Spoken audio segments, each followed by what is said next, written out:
E passamos também ao segundo processo, pedido de vista da Sua Excelência o conselheiro Antônio Malheiro, que tinha como relator a nobre conselheira Nalu Maria.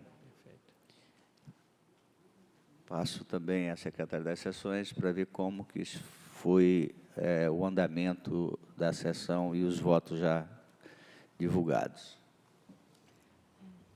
Neste processo, o conselheiro pediu vista, logo após a relatora proferir o seu voto. Seu voto nos seguintes termos. 1. Pela emissão de acórdão considerando regular com ressalva a análise da concorrência 070-2011 e o lote aqui colocado, cujo objeto é a contratação da empresa de engenharia para execução de serviços de terraplanagem e pavimentação de vias urbanas em tijolos maciços no município de Feijó, Acre, tendo como responsável o senhor Gildo César Rocha Pinto, diretor-presidente à época, valendo como ressalva a ausência do projeto básico, a falta de planejamento e a falha na fiscalização. Item 2, pela notificação do atual gestor do DEPASA para tomar ciência desta decisão e do relatório elaborado pela DAF, a fim de que acompanhe e fiscalize todas as fases da obra dentro dos procedimentos legais, do início até o seu término, para evitar prejuízo ao erário público, que tenha como resultado uma obra de qualidade dentro dos padrões das normas técnicas e as legislações vigentes. 3, dar ciência dessa decisão ao senhor Gildo César, ao governador do Estado e ao presidente da Assembleia do teor desta decisão, após as formalidades de estilo pelo arquivamento. Todos os conselheiros reservaram seus votos após o voto do conselheiro revisor. Não, com a palavra, o nobre conselheiro revisor. Obrigado, Excelência. Nesse processo, há aqui uma luta de gladiadores dentro da própria quinta inspetoria. Então, versa o presente processo da análise da concorrência 070, lote 2 e contrato 08-2011, cujo objeto foi a contratação da empresa de engenharia cerâmica e construtora Machado Limitada para execução do serviço de terraplanagem e pavimentação de vias urbanas em tijolos maciços no município de Feijó. Após a análise, restaram debatidas as seguintes irregularidades. Utilização de tijolos maciços de baixa qualidade, em alguns casos já danificados e quebrados, construção de sarjetas em desacordo com as especificações exigidas, apresentando qualidade inferior à contratada, ausência de documentos referentes ao projeto básico, licença ambiental, diário de obras, alterações de projeto as-built com a respectiva justificativa e ensaio tecnológico de resistência e dimensões de concreto do meio-fio e sarjetas. No que tange à linha A, portanto, a utilização dos tijolos, relativa à qualidade dos tijolos utilizados, entendemos que esta falha deve ser afastada, pois, além da DAF apontar que restou demonstrado no processo que houve um aumento de tráfego na região, incluindo de veículos pesados, para os quais a pavimentação em tijolos maciços não seria a mais indicada, os tijolos foram fornecidos pelo próprio DERAC e submetidos ao controle prévio de resistência pela FUNTAC. Então, se havia um controle, certo ou errado, era fornecimento direto na contratação, não cabe agora pedir a devolução deste valor, senão nós teremos que botar, inclusive, a compra que está aqui, e há um laudo não questionado da FUNTAC. Como bem ressaltou o relatório técnico complementar, folha 280, a norma NBR 6460, utilizada pela FUNTAC para aferir a qualidade dos tijolos, é voltada para a aplicação do material em alvenaria, e a auditoria não na construção de alvenaria. E a auditoria não se debruçou sobre isso. Então, entendo que esta parte de tijolos e qualidade deles, que refletiria numa devolução na casa de R$ 69 mil, isto não seria pertinente.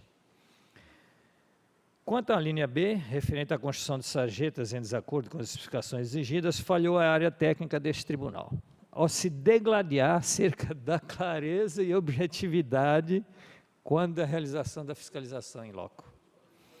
Pois não teria abordado, segundo o segundo relatório, o primeiro, a obra é de 2012, o primeiro foi feito em 2014, agora quando vem em 2016, segundo esse segundo relatório, a abordagem inicial não teria sido adequada, pois foram as falhas de qualidade, quantidade e localização das sarjetas, não foi abordado adequadamente, segundo a própria DAF. Não se preocupe, mas eu digo que está errado, mas não vou lá e refaço o laudo.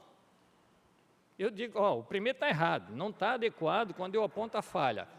Mas eu sou auditor. Então, se eu contesto um laudo, eu apresento um outro. E aqui a única coisa que foi feita foi descaracterização. Um descaracterizou o outro, então ficou na briga de um contra um dentro de casa. Neste ponto, destacam que, apesar do relatório técnico de folha 117 a 120 dispor que as sarjetas foram construídas fora das dimensões contratadas, 8 centímetros de espessura por 40 centímetros de largura, este não teria indicado, este primeiro relatório, o real tamanho, o que também, a nosso ver, se faz de necessário. Eu tenho um tamanho de projeto, eu vou lá, está quebrado, e por que ele está quebrado? Porque ele não tem os 8 centímetros. Eu não preciso dizer, não tem 8, tem 4, tem 3. Se ele não tiver 8, está errado. O que também, a nosso ver, assim, outro sim, a peça não abordaria de maneira clara se tal falha se deu exclusivamente na Rua 7 e ainda se ocorreu por toda a extensão. O que estranha, pois o pedido de devolução quantificava o dano. Tinha um erro, porque o valor era 3.690 e foi digitado 3.990, mas isso não invalidaria o laudo, bastaria fazer a correção.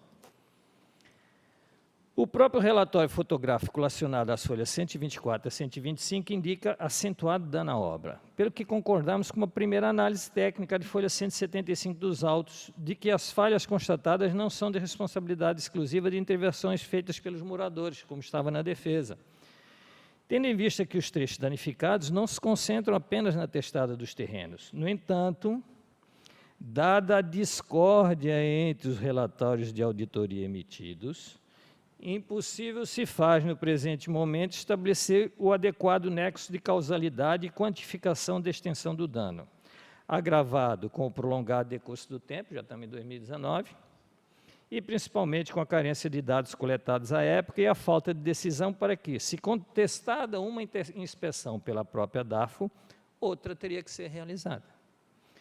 Por fim, quanto à linha C, que trata da ausência de documentos referentes ao projeto básico, licença ambiental, diário de obras ou de concorrência, alterações de projeto, as-built com a respectiva justificativa e ensaio tecnológico, de resistência e dimensões de concreto e meio-fio, entendemos que é devida apenas à notificação do gestor, que também não cabe pelo tempo. E assim sendo, voto apenas pelo arquivamento do presente processo e aqui sem escrever com o devido pedido de vista ao gestor, pedido de desculpa ao gestor, pelo transtorno, pelo tempo que lhe fizemos ocupar e por nós mesmos não nos entendermos naquilo que está certo ou está errado, quanto mais o gestor saber se defender. Como voto, Excelência?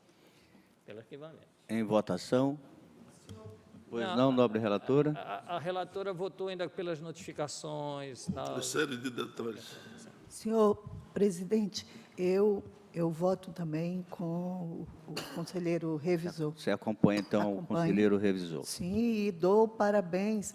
O conselheiro Malheiro mostrou a justeza, né?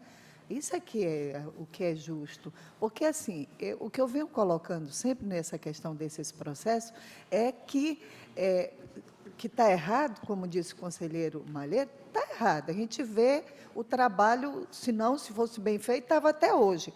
Mas eu acho que o tribunal tem que assumir essa situação de que a análise está tendo problema. Então, é nesse sentido sempre que eu tenho votado. Acompanho o voto do revisor e incorporo como sendo meu voto. Em votação, conselheiro José Augusto. Se ele incorpora, eu acompanho. Conselheiro Valber Ribeiro. Eu acompanho o voto, senhor presidente. Conselheiro Ronaldo Polanco. Senhor presidente, eu vejo o seguinte, nessa situação, nós temos hoje as ferramentas tecnológicas suficientes para fazer um acompanhamento técnico de todas as obras no Estado. Tem disponível, junto com o LICOM, há toda um arcabouço lá de ferramentas técnicas para ver custo e para ver a parte de obras, que é o Geobras, até via satélite. Isso, nós, na época, até foi colocado pelo Tribunal de Contas da Paraíba, disponibilizado para a universidade que nos assessora as ferramentas, e elas estão aqui, me parece, só para dar esse sistema está disponível aí. Isso pode ajudar demais a área técnica e também os órgãos que atuam com obras no Estado. Ajudaria para a gente fazer concomitantemente o processo e não ficar passando por esses momentos assim de troca de opiniões, né, via papel, mas sim fazer em loco. Eu vejo que esse processo aqui nos leva, de novo, a gente precisa sentar, precisamos estar mais juntos para acompanhar de fato mesmo as coisas. As ruas do povo, para mim,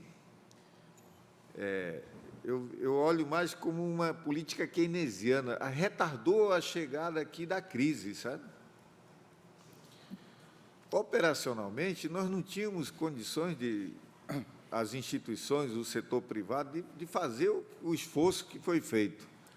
No entanto, nos deu um fôlego para pensar. E hoje nós estamos aqui com esses processos, trabalhando e tal. A gente deveria fazer logo um pacote e dizer, olha, vamos superar isso aqui, vamos entrar noutra fase e fazer o que foi feito, talvez, com mais cuidado. Eu achei interessante o olhar do conselheiro Malheiros, que aí eu vejo que deveria juntar logo todas essas... O que está errado, tá? Porque o setor privado está todo quebrado, aí, sabe? Muito em razão desse esforço que se teve. E nós tivemos tempo para... A crise não afetou tanto o Estado com a chegada desse dinheiro aí, que, de certa forma, não foi bem aplicado, né? A riqueza que foi gerada nas ruas, né? No esgoto, talvez a água, o esgoto e a drenagem que foi feita está lá. Mas, na parte do pavimento, não foi bem feito. Isso não precisamos aqui estar nos iludindo. Mas a gente poderia fazer logo um pacote e fazer isso que você disse, para não trazer o gestor estar se desgastando, a gente está pressionando a equipe técnica e olhar para frente. E, para mim, olhar para frente é pegar a estrutura que a gente tem aqui hoje e botar ela para funcionar e ir se ajustando. Eu acho que o seu olhar aí foi interessante e eu faço essa sugestão e acompanho o seu entendimento aí. Dulcineia Benício. Com revisor.